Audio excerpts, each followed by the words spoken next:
A precious Mongolian chronicle handwritten in the 17th century, Altan Dovchi Golden History, is being preserved at the National Library of Mongolia.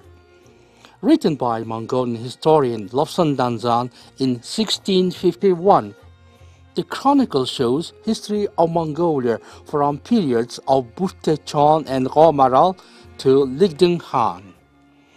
The work is also known as Lo Altan Topch, with the abbreviation of its author's name, and is considered a source of the secret history of the Mongols written in Mongolian script, as it contains 233 out of the 282 chapters of the secret history.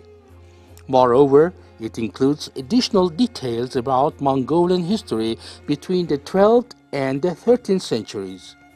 The chronicle contains history of not only Mongolia, but also of China, India, Europe, and Islamic states.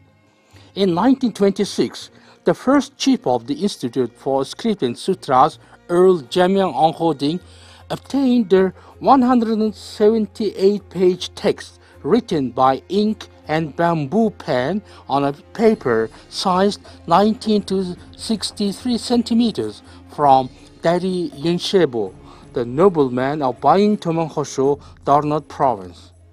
The chronicle was inscribed on the National Cultural Heritage List in accordance with the government resolution number 241 in 1995 and on the Asia-Pacific Memory of the World Register in 2010 and the International Memory of the World Register in 2011.